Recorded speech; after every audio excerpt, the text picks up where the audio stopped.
Joining us right now is former Whitewater independent counsel, former federal prosecutor, and Thompson and Knight partner, Robert Ray. Robert, great to see you. Good to be with you. Thanks so much for joining us. Your reaction to Michael Cohen testifying yesterday. Look, it's pretty amazing that the first time they've got a hearing, the Democrats are in the majority now. The first person they bring down is the guy who's already been convicted of lying. That's not usually how you would want to start, and it's not putting your best foot forward to rely on this one. But look, I don't want to overemphasize where some of the Republicans went, which is, an over-reliance on, well, the guy's, a convicted felon and so on and so forth. There are better, frankly, better defenses. The only thing that came out of this thing that I saw was you had a couple of checks which were used to reimburse Cohen for his payments with regard to what arguably could be a campaign expenditure, which would have violated the campaign finance laws. Stormy Daniels payment. The Stormy Daniels payment. And look, as several former FEC commissioners have pointed out, it's not entirely clear that what that is in fact a crime. I understand that Michael Cohen pleaded guilty to it.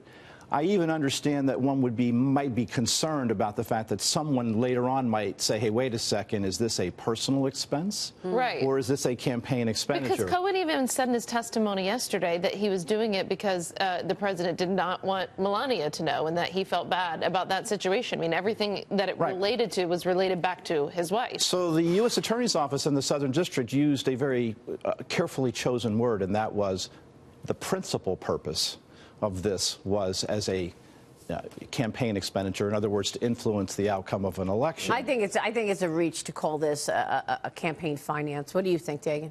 I think with that issue, anything related to campaign finance violations, that will wait until President Trump's no longer in office. It's murky. So it's murky, right? And because it's murky, it generally speaking, these things, if the John Edwards situation taught us anything, this is not something you'd want to go to a jury with. This is something in all other situations would be handled civilly. And if you asked, I guarantee you, if you went down on 6th Avenue and asked the first 50 people, is this a personal expense or is this a campaign expenditure?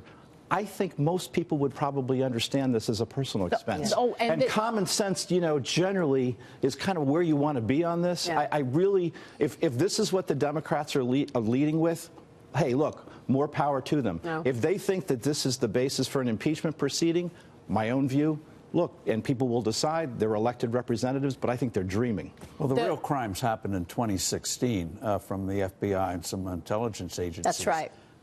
Why doesn't the administration of the president release all of those documents and put it out there, what actually transpired? We're all waiting for the declassification. I think we're going to get to that eventually. But why are they taking so long? Well, we have a new attorney general, so I think we have to give the benefit of the doubt to the new attorney general to decide where we're going with this. But it's not that I disagree with you. I agree with you completely.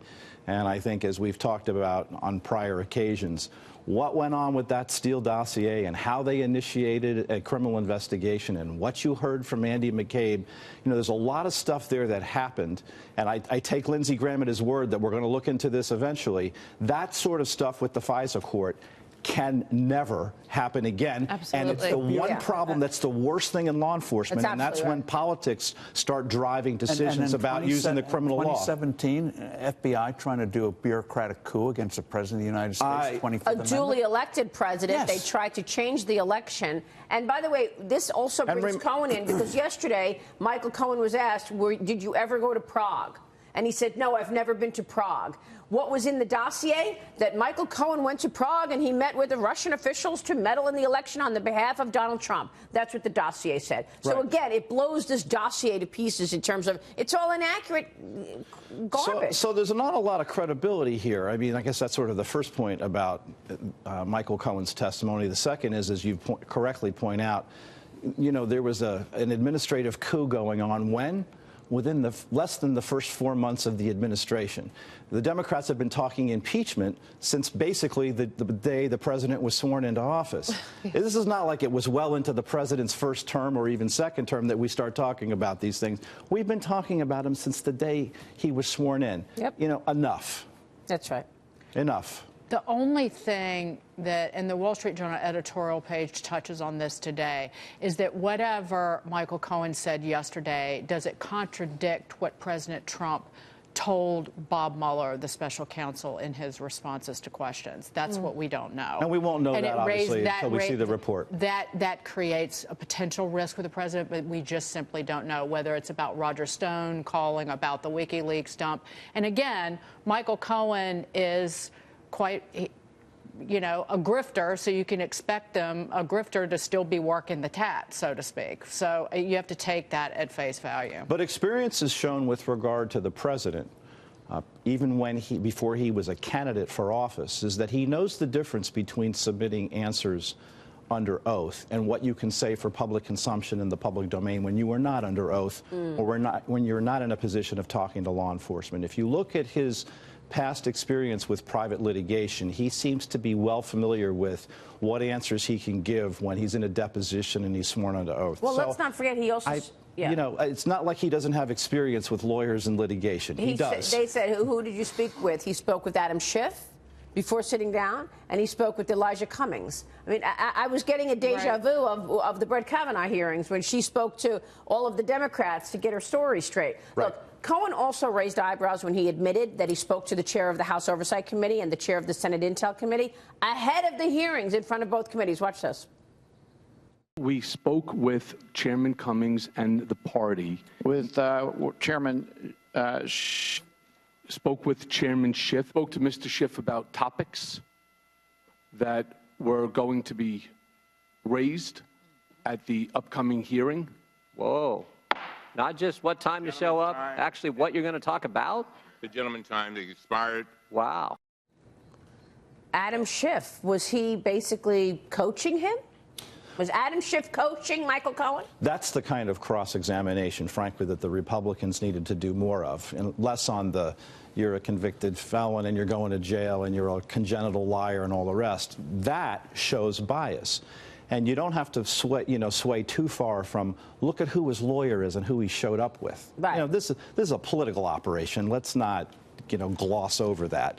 Now, does that mean necessarily that he's incapable of telling the truth? We'll know. But, I think everybody has come to the conclusion. But the consensus is, unless you were able to corroborate what he says, there's no way you'd ever rely on him to bring a proceeding or a prosecution. He presented no evidence of Russia collusion. He said that he had suspicions about it. And of course, that's the core. Suspicions of a known liar. That's the core of the. That's what we're about, which is the core of the mandate. The Southern District of New York is going to continue to investigate, apparently, the Trump Organization until the Justice Department in Washington puts the brakes on that. First point, right? There's nothing the president can do about the Manhattan District Attorney's Office continuing an investigation, nor can it do anything with regard to the New York Attorney General, although they all have problems in New York with regard to potential arguments involving double jeopardy. So, look, this stuff apparently is going to go on for the life of the Trump administration. Can Adam Schiff keep this up, though? I mean, him and his, I've got more than circumstantial evidence of collusion. I mean,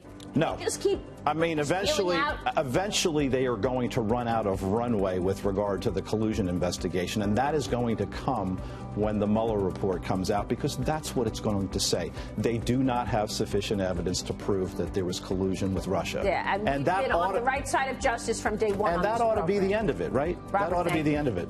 Robert Ray.